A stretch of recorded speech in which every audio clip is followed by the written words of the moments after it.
नमस्कार। आज बात करेंगे relation and function chapter 1 class 12 के लिए। क्वेश्चन नंबर फर्स्ट, सिद्ध कीजिए कि f(x) is equal to 1/x द्वारा परिभाषित फलन f(r star to r star), यानी हमारे पास जो फंक्शन दिया है f(x) is equal to 1/x दिया है और f सच दैट f जो है प्रांत आपका r स्टार टू सहप्रांत r स्टार पे है। यानी r स्टार क्या है? r स्टार जो है वो ऋणेतर वास्तविक संख्या है। ऋणेतर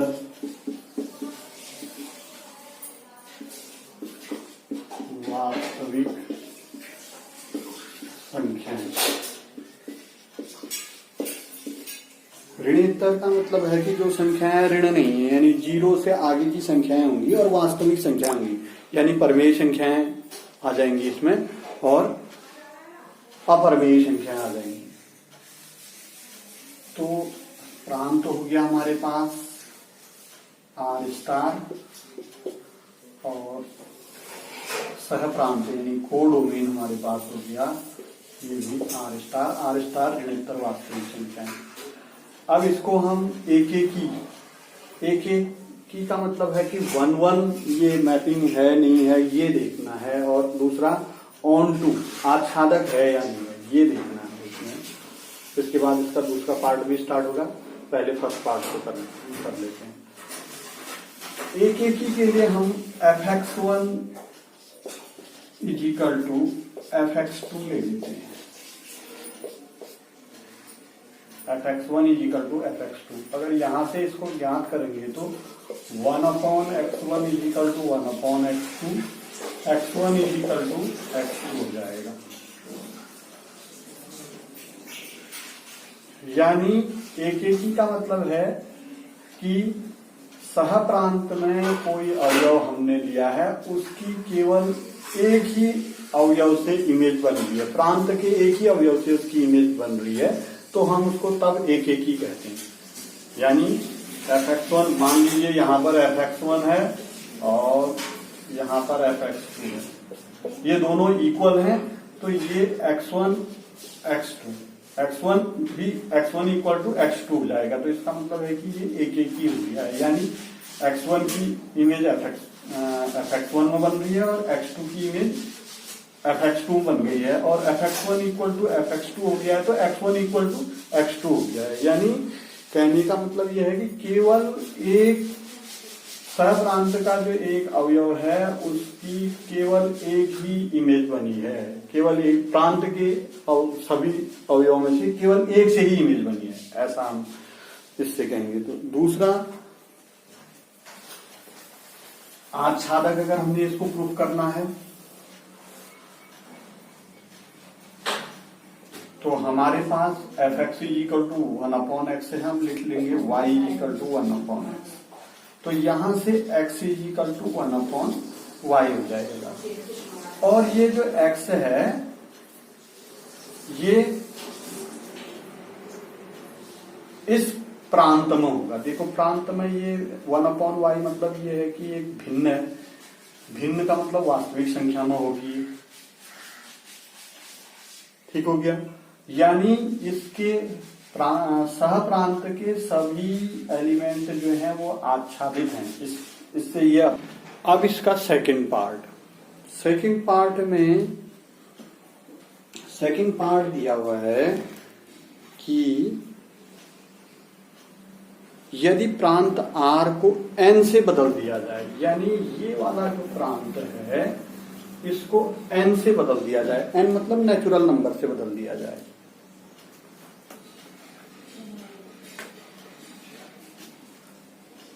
नेचुरल नंबर से बदल दिया जाए, तो उस कंडीशन पर हमने एक की और आच्छादक देखना है।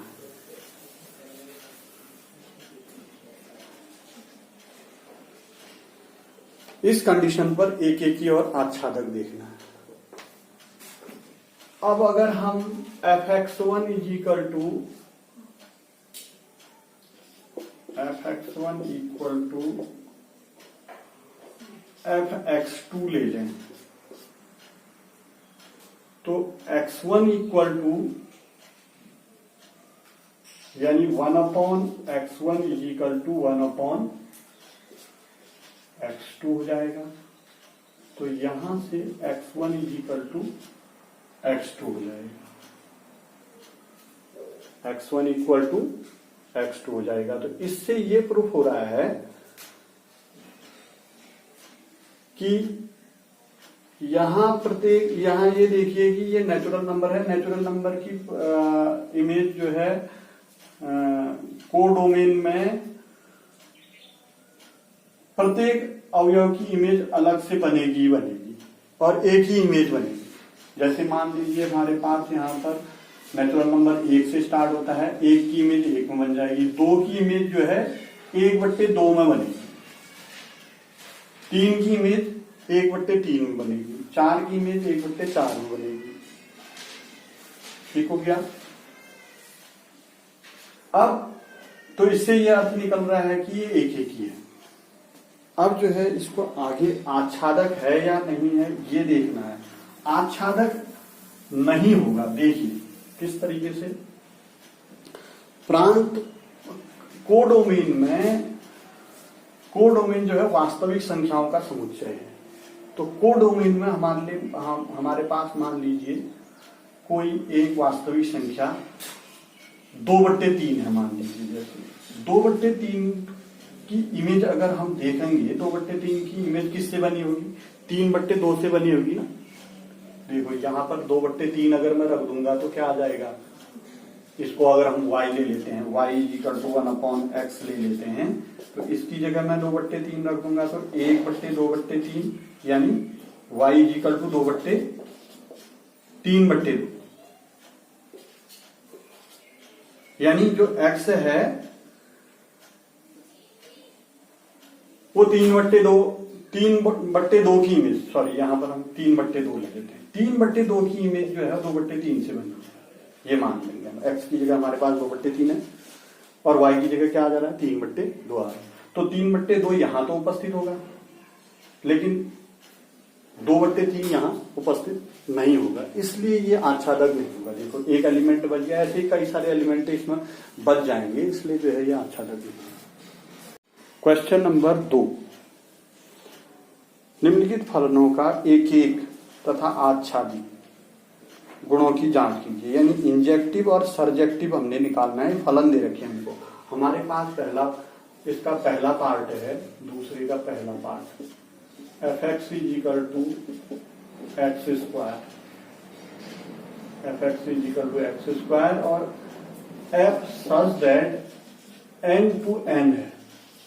n मतलब नेचुरल नंबर। हमारे पास डोमेन जो है नेचुरल नंबर हो गया और कोडोमेन भी जो है नेचुरल नंबर हो गया। तो अब हम इसकी जांच करते हैं। देखिए हमारे पास fx1 इक्वल टू fx2 हमने ले लिया। यहां से अगर इसको निकालेंगे तो x1 स्क्वायर निकलेगा, x1 square is equal to x2 square. तो अगर हम इसका वर्गमूल कर लेंगे तो x1 is equal to x2 हो जाएगा। यानी ये एक ही है। प्रत्येक की इमेज जो है डोमेन की प्रत्येक की इमेज जो है बनी हुई है और अद्वितीय इमेज बनी हुई है। इससे ये अर्थ निकल रहा है।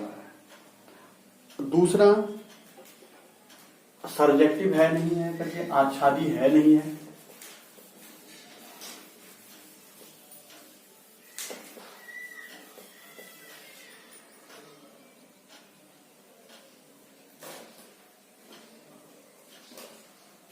आच्छादी के लिए अगर मैं x की जगह -1 रख दूं, सॉरी ऋण 1 तो रख ही नहीं सकते हैं क्योंकि ये जो है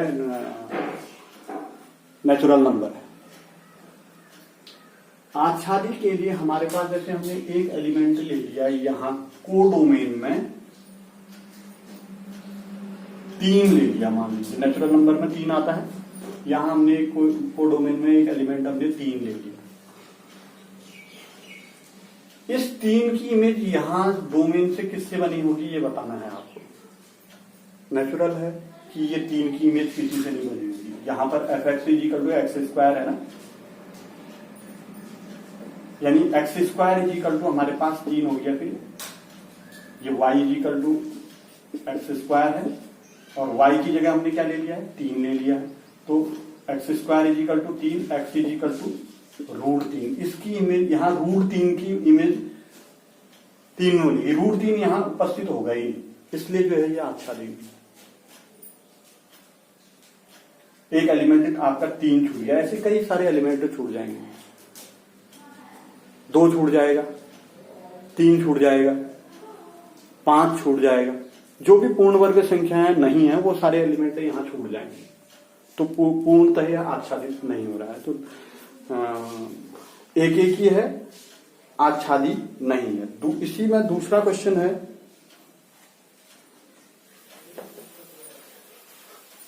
इसी का दूसरा पार्ट है f x is equal to x square Z to Z.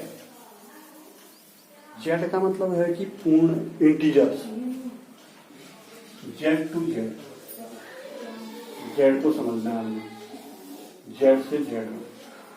Domain Z है, कोडोमेन जेड है। जेड मतलब इंटीजर्स यानी पूर्ण संख्याएं। पूर्ण संख्या में ऋण पूर्ण संख्याएं भी धन पूर्ण संख्याएं भी होगी। ठीक है,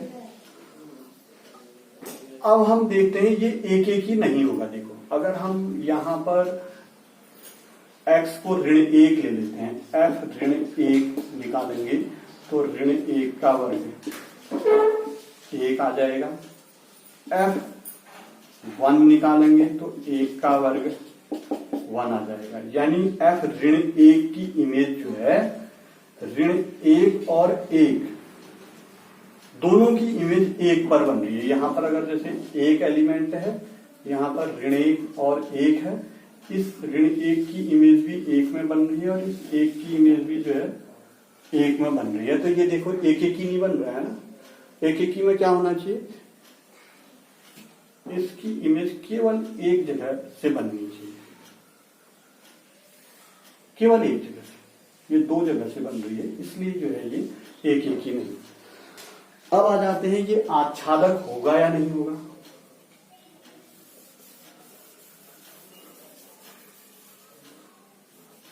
आच्छादक के लिए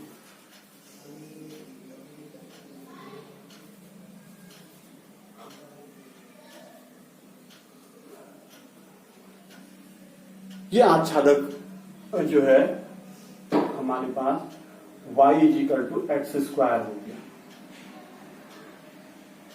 y is equal to x square, तो यहां से x is equal to under root y हो गया। x is equal to under root y, यानी अगर हम y को 3 ले लेते हैं, y को 3 ले लेते हैं तो x इजिकल टू क्या आ जा रहा है, अंडर रूट 3 आ जा रहा है। अंडर रूट 3 जो है वो वास्तविक संख्या नहीं है, तो आच्छादित नहीं हुआ ना, यानी 3 की इमेज बनी नहीं रही है किसी से। 3 की इमेज किसी से नहीं बन रही है यहाँ पर। अगर हम y को 3 ले लेते हैं, यहां जैसे हमने 3 ले लिया तो ये 3 हो गया।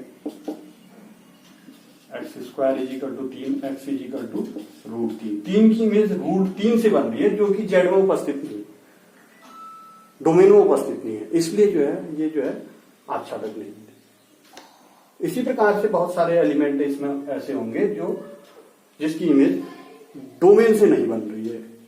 तो ये जो है दूसरा क्वेश्चन, इसका दूसरा पार्ट समाप्त हुआ। अब इसी में तीसरा पार्ट है f x is equal to x square R to R।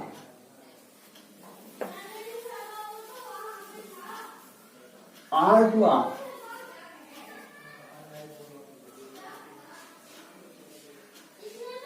Function यही है, लेकिन R टू R। अब जो है Z हट करके ये R हो गया, यानी रियल नंबर, वास्तविक संख्या। डोमेन भी वास्तविक संख्या है और कोडोमेन भी जो है वास्तविक संख्या है। सेम पहले की तरह हम इसको करेंगे, जैसे 1 ले लिया हमने, यहाँ पर ऋण 1 ले लिया, 1 ले लिया, वास्तविक संख्या है ऋण 1 और 1 है। ये दोनों की इमेज हम देख रहे थे पहले क्वेश्चन में, तो दोनों की इमेज ऐसे बन रही है, ऋण 1 की भी 1 में बन रही है और 1 की भी 1 में बन रही है। यहाँ फंक्शन में रख करके देखो तो ये एक ही नहीं हुआ, एक ही नहीं है और आच्छादक हो जाएगा। ये वास्तविक संख्याओं में जैसे हमने अभी मैंने आपको उदाहरण बताया, जैसे 3 जो है इसमें उपस्थित है कोडोमेन में, और अगर 3 यहाँ उपस्थित है तो एक्स स्क्वायर इजिकल टू 3 हो गया, एक्स इजिकल टू क्या हो जाएगा √3 रियल नंबर में आ जाता है, इसलिए जो है ये सारी संख्याएं यहाँ मिल जाएंगी। यानी कहने का मतलब है कि कोडोमेन में प्रत्येक एलिमेंट ऐसा है जो डोमेन के किसी न किसी एलिमेंट से इमेज बनाए हुए, यानी पूरा कोडोमेन आच्छादित है, इसलिए जो है ये आच्छादक हो जाएगा। तो इसका तीसरा पार्ट हो गया।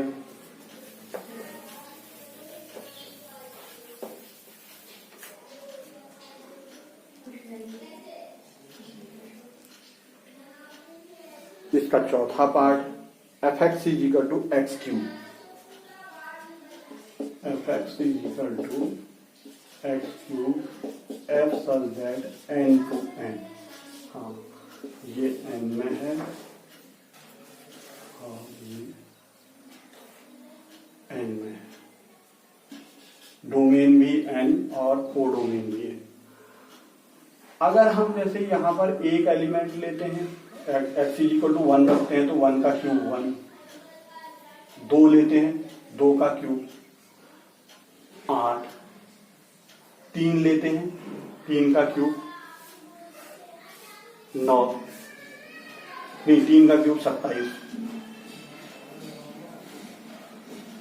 तो प्रत्येक एलिमेंट की केवल एक अद्वितीय इमेज बन रही है। यानी अगर हम यहां से ऐसे निकालें fx1 इजिकल टू हमने fx2 रख दिया तो ये देगा हमको x1 का क्यूब बराबर x2 का क्यूब, और यहां से हमको मिल जाएगा x1 इजिकल टू x2 मिल जाएगा। तो ये एक ही है,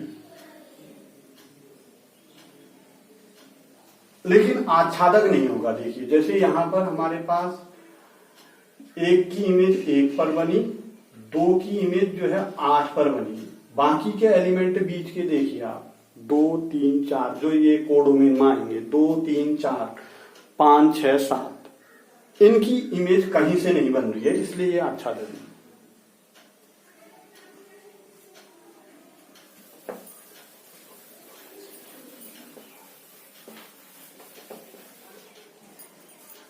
अगला fx is equal to x cube, लेकिन ये z से z में है, fx is equal to x cube और फंक्शन जो है z टू z है, यानी यहाँ पर हमारे पास z है और इधर पर भी हमारे पास z है, यानी इंटीजर है कहने का मतलब। तो एक ही तो हो जाएगा, सिर्फ सीधे ऐसे ही रख लेना है fx1 इक्वल टू fx2, तो यहां से x1 cube is equal to x2 cube और x1 इजिकल टू x2, इस प्रकार से एक ही हो जाएगा। आच्छादक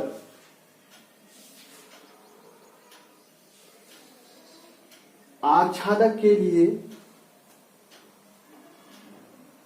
आच्छादक नहीं होगा। देखिए अगर मैं y is equal to x cube लेता हूं, मान लीजिए y इजिकल टू मैंने एक्स क्यूब ले लिया, x को मैंने कोई इंटीजर ले लिया,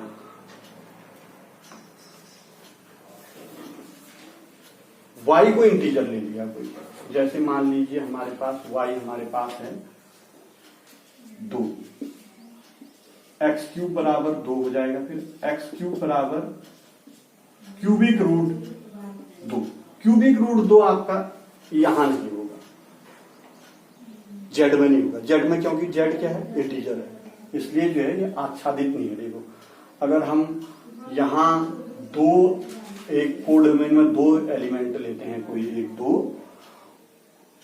तो वो जो है आच्छादित नहीं हो पा रहा है, वो जो है इमेज नहीं बन पा रही है, उसकी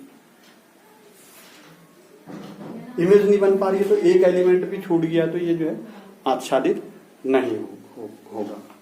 तो इस प्रकार से आपका ये दूसरा क्वेश्चन समाप्त हुआ। क्वेश्चन नंबर 3 को समझने से पहले आपको 11th की क्लास का एक महत्तम पूर्णांक फलन समझना पड़ेगा। महत्तम पूर्णांक फलन, ग्रेटेस्ट इंटीजर फंक्शन क्या है? महत्तम पूर्णांक फलन, महत्तम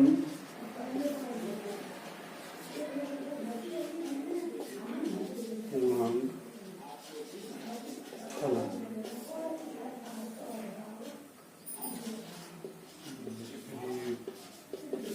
test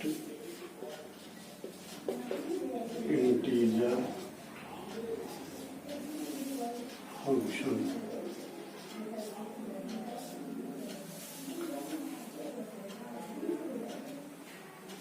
fx is equal to greatest x ले लिया जाता है और f such that r to r, यानी डोमेन में भी रियल नंबर है और कोडोमेन में भी रियल नंबर है। तो ये महत्वपूर्ण x इज इक्वल टू -1 कब? जब x की वैल्यू -1 और 0 के बीच में है और ये x बराबर 0 है। कब? जब x की वैल्यू 0 और 1 के बीच में है और x बराबर 1 है। कब?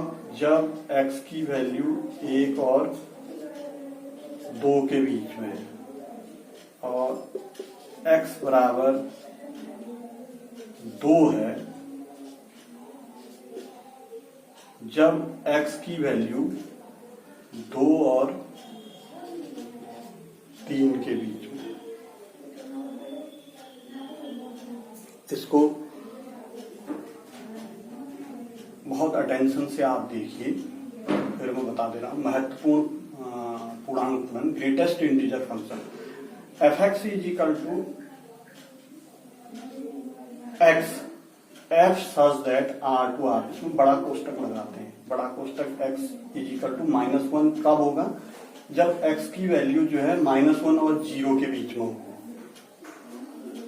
x की वैल्यू -1 और 0 के बीच में, यानी अगर हम इसका ग्राफ बनाए तो इस तरीके से आएगा। x की वैल्यू यहां पे है, x की वैल्यू 0 पर 0 है। देखो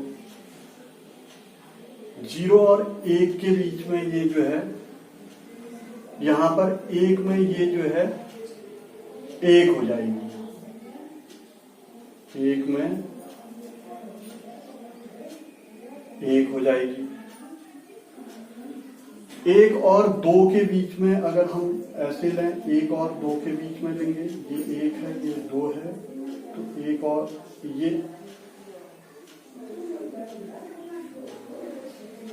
1 और 2 के बीच में इस तरीके से हो जाएगी। 2 और 3 के बीच में और आगे को चले जाएगी।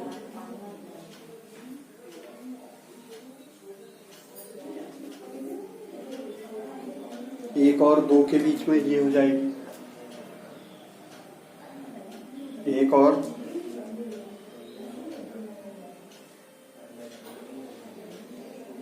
इस तरीके से लेंगे हम।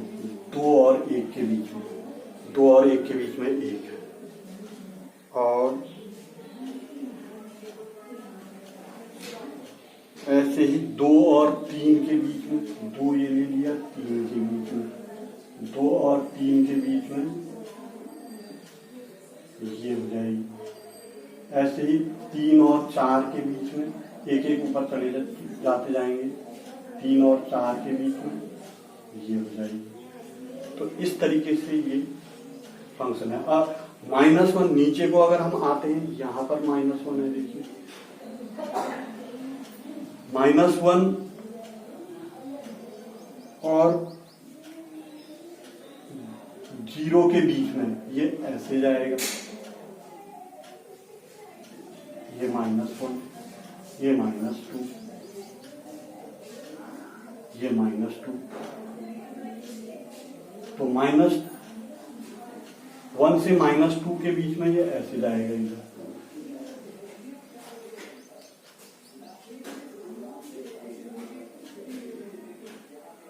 ऐसे ही ये -2, -3 में ये इधर पहुंच जाएगा। देखिए -3, -2 और -3 के बीच में रहेगी फिर वैल्यू। तो ये पीछे को और ये आगे की ओर को। इसी तरीके से x = 3 हो जाएगा, तो ये 3 और 4 के बीच में रह जाएगी x की वैल्यू। तो ग्रेटेस्ट इंटीजर फंक्शन को समझने के बाद हम तीसरा क्वेश्चन स्टार्ट करते हैं।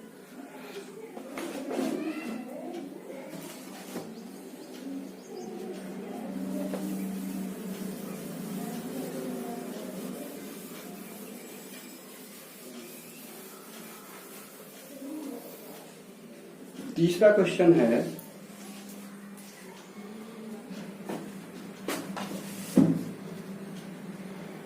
सिद्ध कीजिए कि f(x) = x f such that r to r,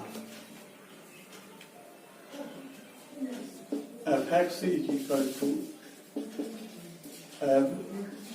f such that r to r, यानी डोमेन में भी r है और कोडोमेन में भी r है। डोमेन में भी r है, कोडोमेन में भी r है। तो अब हम देखेंगे F13, अभी मैंने आपको बताया थोड़ी देर पहले, F13 भी 1 हो जाएगा। देखो 1 से 3 तक ये ऐसे करके जा रहा था, अभी मैंने दिखाया था आपको। जैसे यहाँ पर 0 है, यहाँ पर 1 है, 1 से ये 2 आया, ये 3, 1 3 में ये ऐसे करके जाएगा, 1 3 यहां से स्टार्ट होगा, 1 2 3, 1 3 में ये फंक्शन ऐसे हो गया, यानी इसकी वैल्यू 1 आएगी।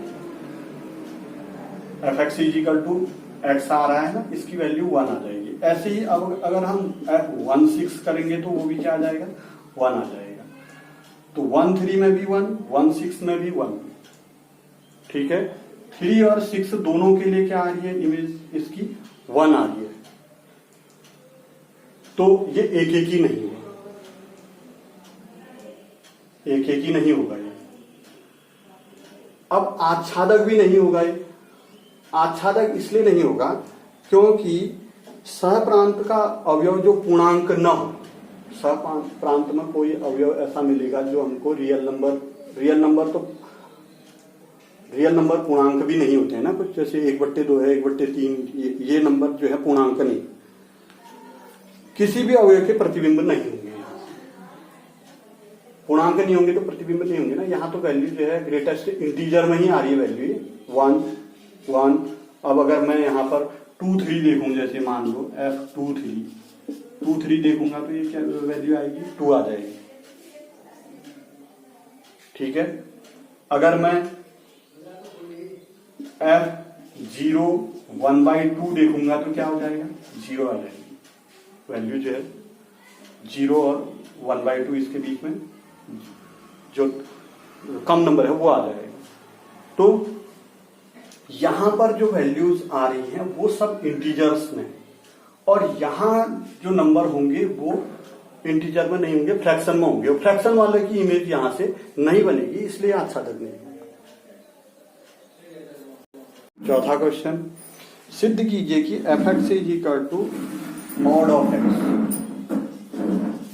F x is equal to mod of x द्वारा मापांक फलन f such that R to are.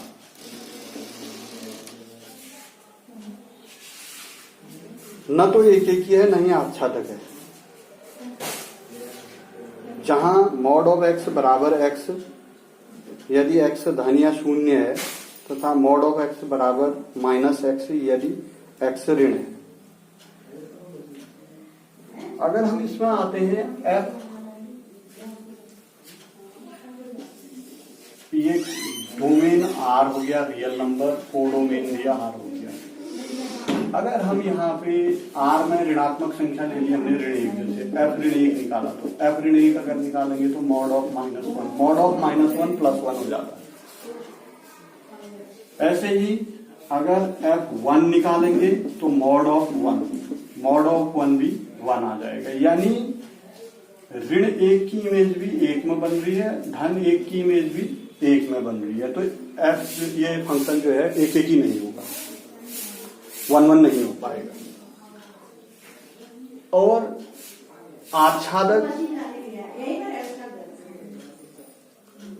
आच्छादक के लिए अगर हम सह प्रांत में कोई ऋणात्मक संख्या ले लेते हैं, रियल नंबर जो है ये रियल नंबर में ऋणात्मक संख्याएं होती हैं, वास्तविक संख्या में ऋणात्मक संख्याएं होती हैं। मान लीजिए हमने यहाँ पर ऋण 2 लीजिए, ऋण 2 यहां से किससे बना होगा, देखिए ऋण 1 की इमेज आपकी एक में बनी है। अगर मैं ऋण 2 यहां लेता हूं तो 2 पर ही आएगा, धन 2 भी जो है 2 पर ही आएगा। एफ ऋण 1 एफ ऋण 2 बराबर 2 आएगा, एफ धन 2 भी क्या आएगा 2 पर आएगा। यानी ऋण 2 छूटा हुआ है, यहाँ कोडोमेन में आपका ऋण 2 छूटा हुआ है। इसलिए जो है और भी ऐसे कई ऋण के सारी की सारी संख्याएं इसमें छूटी रह जाएंगी। इसलिए जो है कोडोमेन में ऋणात्मक संख्याओं की इमेज नहीं बन पा रही, इसलिए ये जो है आच्छादक नहीं है। फिफ्थ क्वेश्चन, सिद्ध कीजिए F such that R to R, F such that R to R और F x is equal to 1 यदि x greater than equal to 0 और 0 यदि x इक्वल टू 0, -1 यदि x लेस देन 0। यानी इसका अर्थ ये एफ एक्स 1 है अगर x का मान 0 से बड़ा है, यानी x के 0 से बड़े, यानी f1 भी 1 हो गया, f2 भी 1 हो गया, f3 भी 1 हो गया, f4 भी 1 हो गया। x के 0 से बड़े मान के लिए fx जो है 1 हो जाएगा। और अगर x का मान 0 है तो f 0 बराबर 0 हो जाएगा। और x का मान अगर 0 से छोटा है, -1, -2, -3, -4, तो ये fx जो है वो -1 रहेगा। तो ये देखना है कि एक ही आच्छादक के लिए चेक करना है हमको कि इसकी जांच करनी है।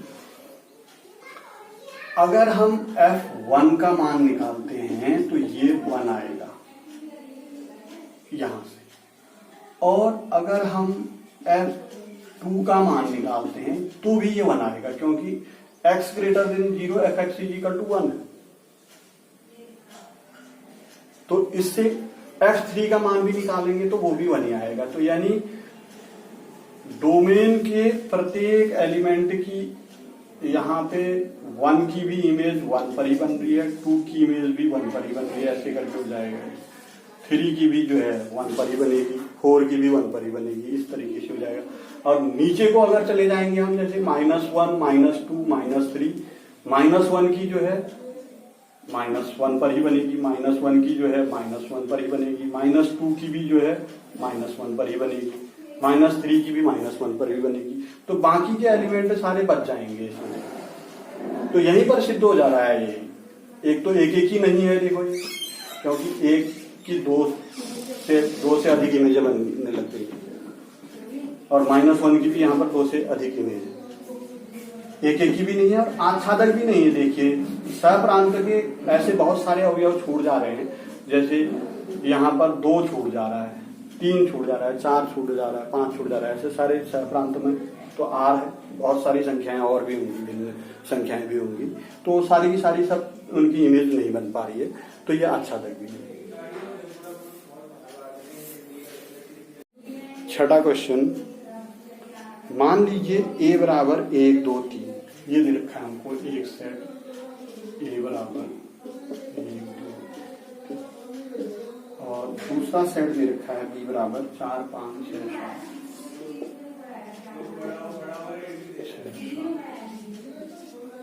और हमारे पास जो फंक्शन है वो ये है, 1 4 के साथ रिलेट है, 2 5 के साथ,